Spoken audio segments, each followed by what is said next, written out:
여러분, 2021년 10월 28일을 기억하시나요? 전 세계 30억 명이 사용하는 페이스북이 갑자기 회사 이름을 메타로 바꿨습니다. 마크 저커버그는 이렇게 외쳤죠.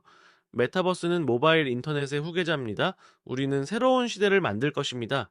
회사 이름까지 바꾼 초강수. 전 세계가 주목했습니다.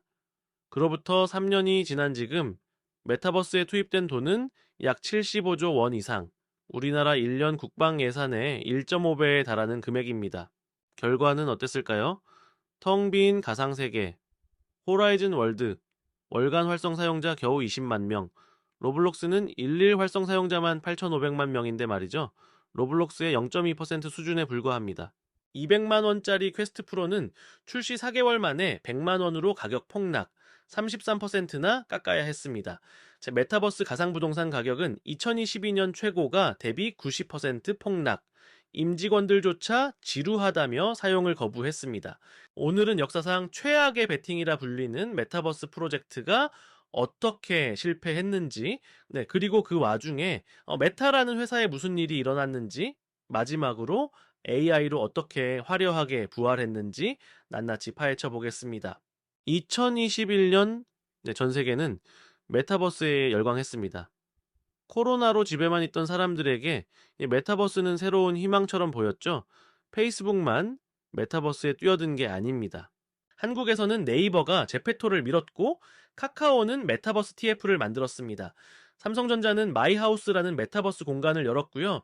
현대자동차는 메타버스에서 차를 파는 전시장을 만들었습니다. 자, SK텔레콤은 이프렌드라는 메타버스 플랫폼에 1,000억 원을 쏟아부었죠. 글로벌 명품 브랜드들도 뛰어들었습니다. 나이키는 로블록스 안에 나이키랜드를 만들었고 구찌는 디센트럴랜드에 가상 매장을 열었습니다. 발렌시아가 루이비통, 버버리까지 모두가 메타버스 안에서 가상 옷을 팔기 시작했습니다. 당시 언론은 어땠을까요? 메타버스가 온다? 메타버스 시대, 준비하지 않으면 도태된다. 이런 제목의 기사들이 쏟아졌습니다. 심지어 정부도 뛰어들었습니다. 2021년 한국 정부는 메타버스 얼라이언스를 출범시키고 220억 원을 투입했죠. 메타버스 강국 코리아, 이게 당시 슬로건이었습니다. 더 미친 건 가상 부동산이었습니다. 디센트럴랜드, 샌드박스 같은 메타버스 플랫폼에서 가상의 땅을 사는 사람들이 생겼습니다. 얼마에 팔렸을까요? 2021년 11월 디센트럴랜드의 가상 땅 한 필지가 243만 달러, 우리 돈 약 29억 원에 팔렸습니다. 실제 땅도 아닌 가상의 땅이 29억 원입니다. 샌드박스에서는 스눕독 옆 땅이 45만 달러에 팔렸죠. 래퍼 스눕독 옆에서 살 수 있다는 게 이유였습니다. 가상에서요. 한국에서도 20대, 30대 직장인들이 수백만 원에서 수천만 원씩 가상 부동산을 샀습니다. 지금 사두면 10배는 오른다. 메타버스는 미래다. 지금이 기회다. 유튜브에는 메타버스 투자 강의가 넘쳐났습니다. 당시 한 유튜버는 이렇게 말했습니다. 2000년대 초 강남 땅 안 산 걸 후회하시죠? 메타버스 땅도 마찬가지입니다. 결과는 어땠을까요?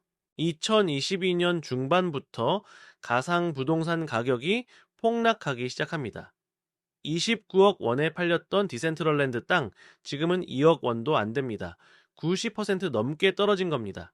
수천만 원 투자한 한국 투자자들, 지금은 팔 사람도 없습니다. 이제 메타의 이야기로 돌아가 볼게요. 리얼리티 랩스, 메타의 메타버스 부문인데요. 2020년 이후 누적 적자가 약 75조 원을 넘어섰습니다. 75조 원이면 어느 정도일까요? 현대자동차 시가총액이 약 60조 원입니다. 현대자동차를 통째로 살 수 있는 돈을 메타버스에 쏟아부은 겁니다. 그런데 결과는 어땠을까요? 호라이즌 월드, 메타버스의 핵심 플랫폼, 월간 활성 사용자가 겨우 20만 명입니다. 로블록스와 비교해볼까요? 로블록스는 일일 활성 사용자만 8,500만 명, 월간으로는 2억에서 3억 명이 접속합니다. 포트나이트도 월간 1억 1천만 명이 즐기죠. 호라이즌 월드는 로블록스 일일 사용자의 0.2%밖에 안 됩니다.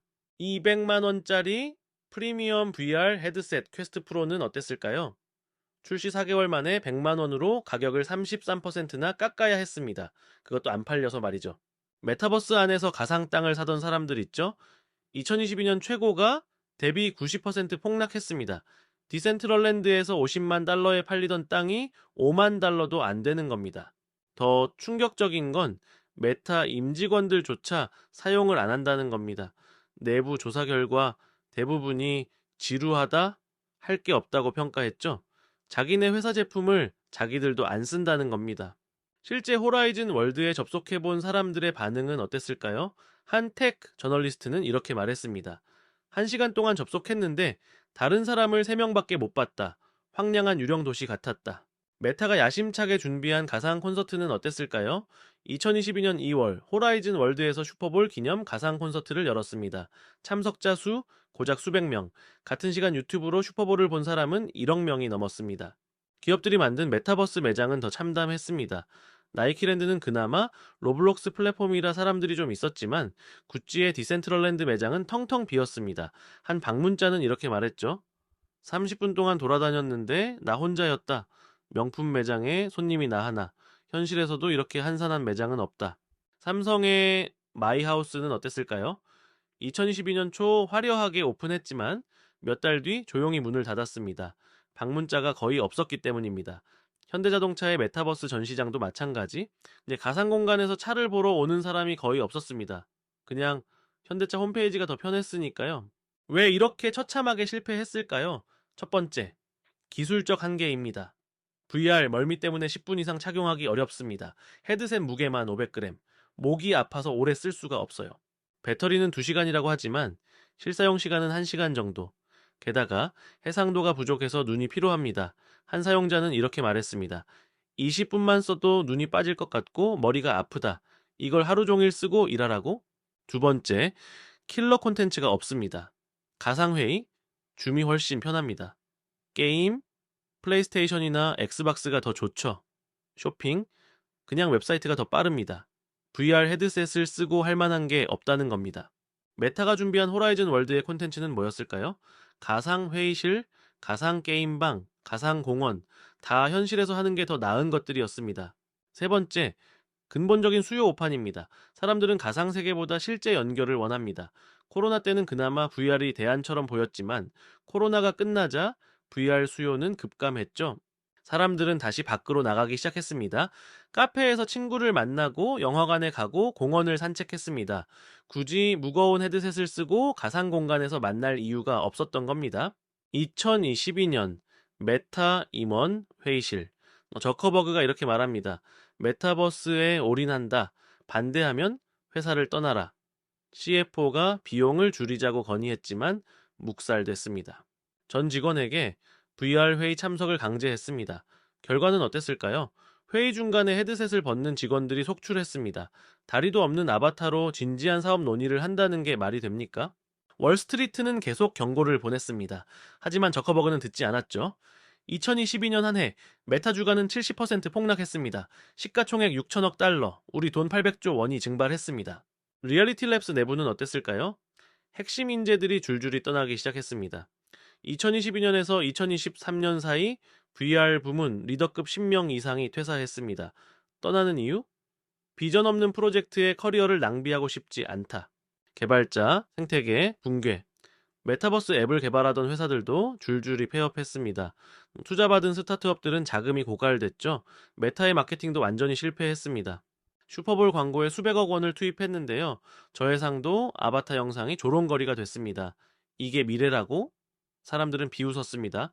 2022년 11월 메타가 역사상 처음으로 대량 해고를 단행합니다. 11,000명 전체 직원의 13%를 해고했습니다. 저커버그는 직원들에게 사과문을 보냈죠. 네, 제가 과도한 투자를 했습니다. 죄송합니다. 그런데 아이러니한 건 리얼리티 랩스 예산은 그대로 유지했다는 겁니다. 메타버스는 계속하겠다는 거죠. 2023년 3월 추가로 10,000명을 더 해고합니다. 저커버그는 2023년을 효율의 해라고 선언했습니다. 하지만 실상은 메타버스 실패 비용을 직원들이 치른 겁니다. 핵심 사업도 위기였습니다. 페이스북은 2022년 역사상 처음으로 일일 사용자가 감소했습니다. Z세대는 이미 틱톡으로 이동했죠. 인스타그램 릴스를 틱톡 대항마로 내놨지만 수익성이 낮았습니다. 광고주들은 여전히 틱톡을 선호했습니다. 설상가상으로 애플이 iOS 개인정보 정책을 변경합니다.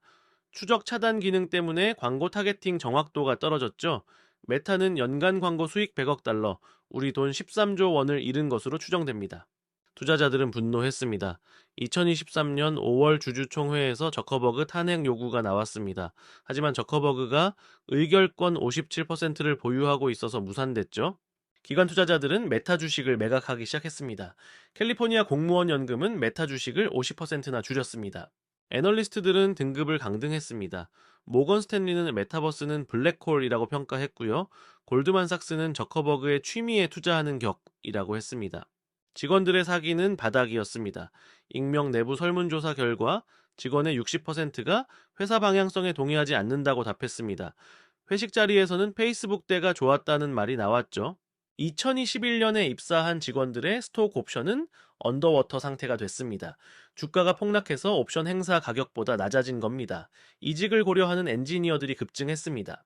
경쟁사들은 메타를 비웃기 시작했습니다. 일론 머스크는 트위터에 이렇게 썼죠. 메타버스? 누가 쓰나? 애플 CEO 팀 쿡은 이렇게 말했습니다.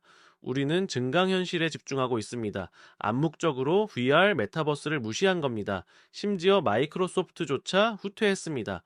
홀로렌즈 팀을 축소하고 기업용 AR만 집중한다라고 선언했죠. 미디어의 공격도 거셌습니다. 뉴욕타임스는 메타는 마이스페이스의 길을 걷고 있다고 했습니다. 월스트리트 저널은 75조 원짜리 저커버그의 판타지라고 비판했죠. 자, 블룸버그는 리얼리티 랩스는 현실을 외면한 실험실이라고 했습니다.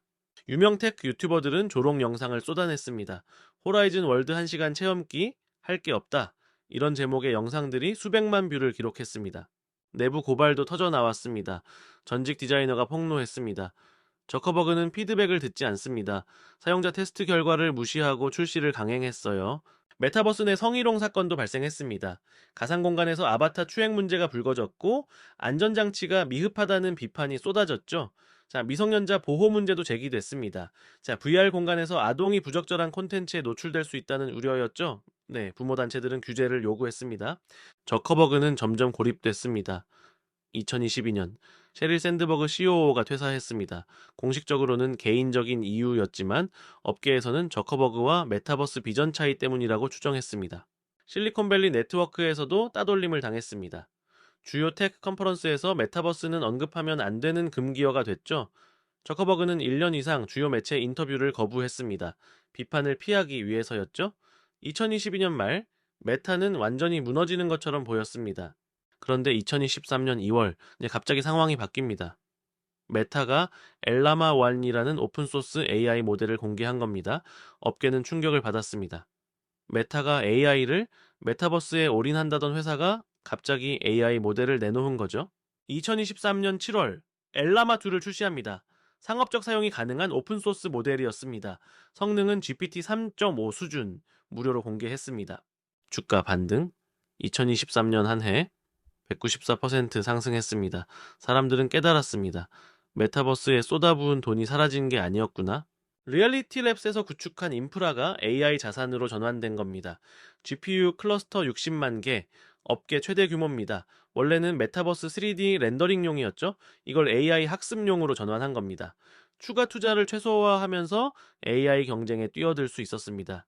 전 세계 21개 데이터 센터, 메타버스용으로 확장했던 인프라가 AI 학습에 최적화되어 있었습니다.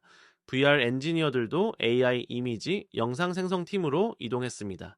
메타의 AI 전략은 남달랐습니다.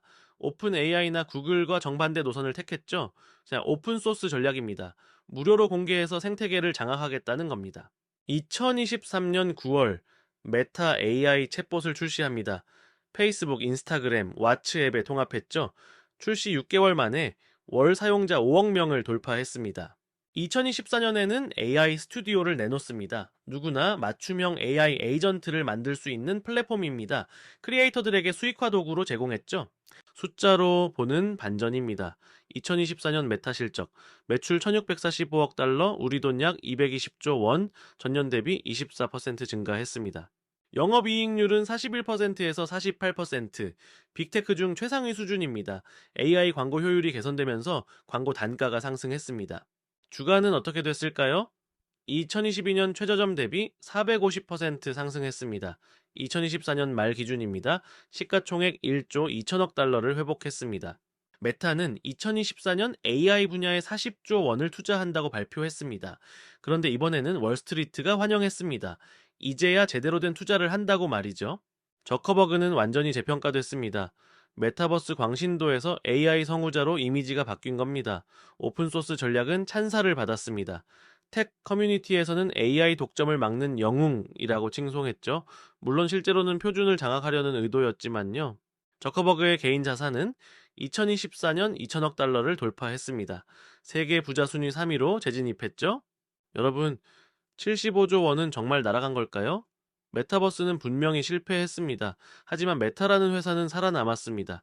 아니, 오히려 더 강해졌습니다. 75조 원은 증발한 게 아니었습니다. AI 인프라로 전환됐습니다. 실패를 인정하고 방향을 전환한 속도, 그게 승부처였습니다. 여기서 우리가 배울 수 있는 교훈은 무엇일까요? 첫째, 빅테크의 실패는 개인이 감당할 수 없는 규모입니다. 75조 원을 날려도 버틸 수 있는 현금 흐름이 있었기 때문에 가능했습니다. 하지만 해고된 2만 명의 직원들은 회복하지 못했습니다. 둘째, 투자자 관점에서 보면 어떨까요?